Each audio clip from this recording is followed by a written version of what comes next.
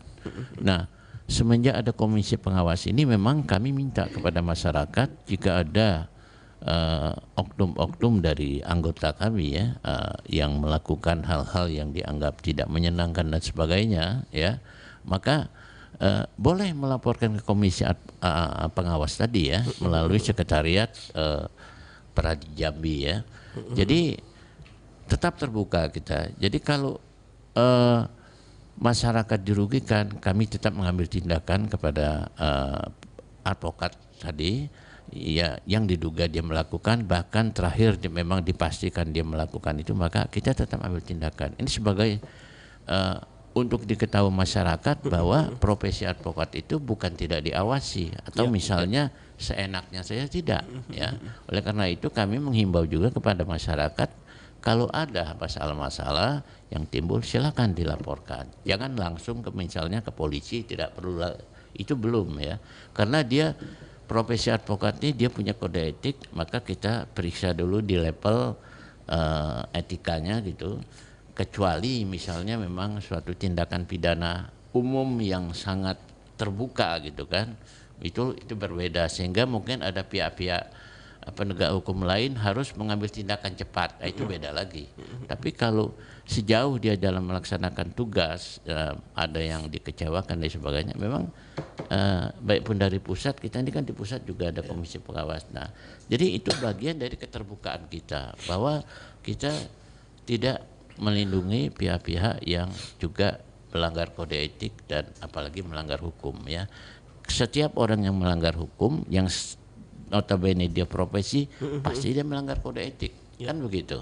Nah, oleh karena itu kita jenjangnya harus kita periksa dari sisi etika dulu, kemudian baru kalau sudah mencapai ke pelanggaran terhadap hukum maka kita fair aja, terbuka, kita bawa ke proses hukum sebagaimana mestinya. Nah, saya ingin menambah lagi masalah keterbukaan tadi. Sebenarnya kita ingin mengetuklah, artinya institusi pemerintah sebenarnya yang sejauh ini kita kadang-kadang masih kesulitan mendapatkan informasi ya. Misalnya kami suka juga meminta data-data kepada institusi pemerintah ya. Itu mereka masih gitu. Sampai kita sebut pasal 17 tadi gitu. Ini kan bagian keterbukaan juga ya Pak ya yang dijamin ya. Nah, keterbukaan hukum ini malah di antara profesi penegak hukum menurut saya tidak boleh tertutup gitu atau tidak boleh ditahan-tahan, harus dibuka seluasnya. Karena kan masih terbatas kan di internal penegak hukum saja. Jadi kalau misalnya advokat dalam membela kliennya meminta data, meminta informasi, itu memang sudah haknya gitu. Tidak terlalu umum, tapi itu hanya di profesi internal advokat. Tapi yang kami alamin sepertinya masih terdapat begitu ya. Dan tadi seperti kata Pak Damhari, itu adalah yang menggunakan anggaran itu ya. Yang termasuk apa Bapak katakan tadi itu adalah sumbangan. Gitu. Jadi maksudnya beda dengan badan yang swasta. Swasta gitu kan. Jadi meskipun terakhir sudah ada suara-suara menyebutkan advokat itu organ negara gitu kan ya. Ada perdebatan dikit ya di para ahli hukum ya. Kalau iya juga ya kami punya kepentingan juga gitu. Saya kira itu Pak. Oke, jadi menurut saya sama-sama kita membuka diri gitu. Karena asas keterbukaan hukum itu adalah membuka diri dengan jujur tanpa diskriminatif gitu. Jadi kalau antar penegak hukum aja main istilahnya tidak membuka itu kan, maka kita repot juga dalam hal yang penting menegakkan hukum itu sendiri. Saya kira itu Pak. Oke, baik. Mungkin ke Pak Zamharir lagi nih Pak, mungkin seberapa transparan nih Pak lembaga penegak hukum di Jambi dalam memberikan informasi kepada masyarakat untuk saat ini Pak? Baik, kalau lembaga hukum ya, ini lembaga hukum termasuk badan publik yang bidang hukum gitu kan. Berapa transparannya? Ini sebenarnya kalau kami kan menguji kepatuhan badan publik itu lewat monitoring dan evaluasi. Jadi macam kemarin kita undang misalnya vertikal, berarti kejaksaan. Begitu kami melakukan visitasi untuk kejaksaan nih, alhamdulillah termasuk SOP permohonan informasi itu sudah ada di kejaksaan. Berapa hari harus ditanggapi, berapa hari harus dipenuhi. Sudah itu untuk di website, informasi-informasi yang diumumkan. Ini juga kami lihat, kami pastikan. Itu untuk kejaksaan ini, semuanya sudah diumumkan. Ada informasi yang berkala, informasi serta-merta, informasi setiap saat. Sudah mengacu kepada Undang-Undang Nomor 14 Tahun 2008.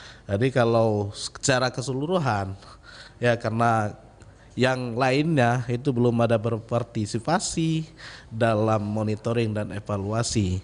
Tapi secara keseluruhan untuk instansi vertikal ya yang di bidang hukum itu rata-rata sudah menyampaikan informasi publik, itu ada yang lewat website, lewat pengumuman, atau ada aplikasi khusus untuk menyampaikan permohonan informasi tersebut. Mungkin itu saja. Oke, baik.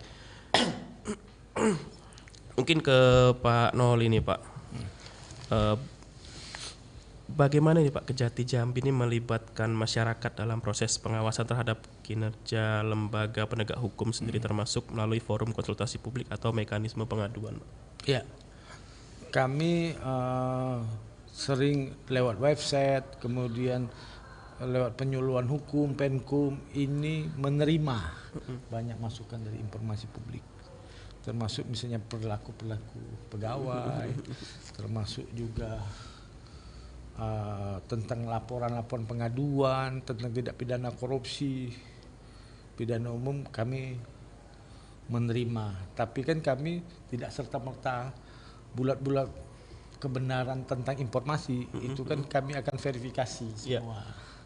Dari bidang intel itu kan akan melakukan pengumpulan data dan keterangan validitas informasi tersebut. Nah, itulah yang kami siarkan atau sebarkan. Jadi nggak boleh kami pemberi informasi itu memberikan berita hoax apa-apa, tapi yang data yang sudah terverifikasi, data yang sudah valid kepada masyarakat. Ya, itu tadi kami terbuka memberikan, tapi kan batasannya di pasal 17 di Undang-Undang Keterbukaan Informasi itu ada yang diberikan, ada yang tidak boleh. Itu aja. Oke, baik. Mungkin ke apa nih tantangan dari Komisi Pengawas Advokasi sendiri nih, tantangan dan kendala yang dihadapi dalam meningkatkan keterbukaan informasi di bidang hukum nih, dan juga bagaimana cara mengatasinya nih Pak? Ya, tantangan memang kami juga menerima keluhan dari teman-teman advokat misalnya ya, keterbukaan itu belum terasa betul gitu Pak. Jadi kalau kita lihat umur undang-undangnya 2008 Pak ya. Nah itu yang saya katakan tadi, saya ingin sekali antar penegak hukum itu betul-betul terbuka dalam memberikan data. Nah persoalan ke masyarakat memang kita sama-sama mengetahui, dipilah-pilah ya Pak Noli ya, ada yang boleh, tapi kalau di internal penegak hukum seharusnya terbuka itu, tidak boleh dibatasi lagi karena kita masing-masing sudah dijamin oleh undang-undang gitu kan. Nah perlu diingat ya bahwa kelengkapan data ya, kemudian keterbukaan informasi yang kita dapat itulah bagian dari tegaknya hukum tadi ya, bagian dari tegaknya keadilan ya. Jadi kalau kita tidak lengkap dengan segala sesuatu, ini yang suka akibatnya orang yang tidak bersalah jadi bersalah misalnya. Tapi kalau kita terbuka dengan data itu semua ya, terutama internal di penegak hukum, ini kan bagian dari masyarakat juga, kepentingan masyarakat, maka itu justru menjadikan hukum itu lebih tegak, lebih bagus dan berkeadilan. Jadi jangan dianggap keterbukaan ini bukan bagian dari penegakan hukum juga. Kalau pendapat saya itu bagian juga, karena tidak dengan data yang akurat misalnya, tidak tepat, maka itu nanti ya tadi orang nggak bersalah kok bisa jadi bersalah. Timbul ribut di masyarakat, loh bukan dia kan yang nyuri misalnya Pak ya, bukan dia kan yang ngambil apa gitu. Nah ini saya harapkan dari Pak Zamhari juga terus monitor, Pak Arir ya, memonitor ini Pak. Kami suatu saat mungkin juga ke kantor Bapak, ini bagaimana gitu, apa yang harus kita perbaikin. Jadi adalah bagian penting sebetulnya juga terhadap penegakan hukum yang berkeadilan tadi. Saya kira begitu ya. Oke, baik, super sekali Pak. Mungkin karena keterbatasan waktu nih Bapak. Mungkin terakhir nih mungkin closing statement nih mungkin dari Pak Zamhari terlebih dahulu. Baik, terima kasih Bang Yoga. Alhamdulillah pagi ini kita telah melakukan dialog. Ini sangat penting sekali, keterbukaan informasi di badan publik atau bidang hukum ya. Karena keterbukaan informasi itu adalah tugasnya kita bersama, ya kan? Tugasnya Badan Publik harus menyampaikan informasi kepada masyarakat, informasi yang akurat, benar dan tidak menyesatkan. Ini Badan Publik. Dan bagi pemohon informasi, masyarakat itu mempunyai hak untuk tahu, hak untuk mendapatkan informasi atau untuk mengetahui semua kebijakan yang dilakukan oleh pemerintah. Artinya pemohon informasi juga harus memperhatikan, harus mengetahui gimana mekanisme permohonan informasi. Jadi ada jangka waktu, ada persyaratan-persyaratan yang harus dilengkapi. Dan juga Badan Publik harus mempunyai SOP dalam menerima atau menyelesaikan permohonan informasi yang diajukan oleh masyarakat. Hak Anda untuk tahu, buka informasi publik. Masyarakat berhak untuk mendapatkan informasi publik. Mungkin itu saja. Terima kasih. Oke, baik. Mungkin selanjutnya Pak Noli, closing statement, Pak. Kami dari Kejaksaan Tinggi Jambi berdasarkan tadi Undang-Undang 11 tahun 2021 bahwa kejaksaan wajib memberikan informasi kepada masyarakat kecuali informasi yang bersifat rahasia. Di situ ada hak masyarakat untuk mengakses informasi publik dan kejaksaan itu memberikan informasi tersebut, tetapi juga ada syarat-syaratnya. Syarat-syarat untuk apa, kepentingan apa, siapa, itu harus dipenuhi juga. Ada hak dan kewajiban. Biar hukum itu kan berimbang yang mengatur hukum dan kewajiban. Jadi kejaksaan welcome kepada masyarakat. Kalau ada informasi yang ingin diketahui, boleh melalui PTSP atau Penkum, itu ada namanya SIPPN, bisa di website atau SP4 lapor. Karena kan tidak semua orang takut dia kalau tempat rame, dia kan website sendiri, nama saya gini kadang dia mau melindungi diri juga. Pelapor tadi. Nah, itu tadi melalui SIPPN atau SP4 lapor atau juga melalui itu tadi media PTSP. Kerahasiaan pelapor itu kan kami sangat lindungi itu tadi. Apalagi menyangkut tindak pidana korupsi. Jangan ragu untuk minta informasi kepada kami. Oke, baik. Terakhir mungkin ke Pak Ali, Pak, mungkin Pak. Iya, seperti saya katakan tadi bahwa keterbukaan itu penting dalam hal penegakan hukum, ya, terutama di internal para penegak hukum. Kemudian di masyarakat juga demikian. Ketika masyarakat dimintakan informasi, misalnya menjadi saksi apa dan sebagainya, itu seharusnya jangan sungkan atau jangan menghindar, ya. Jangan, ini bagian dari juga informasi dalam upaya kita menegakkan hukum. Apakah dia itu per orang atau per kelompok. Jadi poinnya informasi itu memang sangatlah penting. Tidak hanya kepada bidang lain, juga penegakan hukum untuk mencapai suatu keadilan bagi rakyat Indonesia.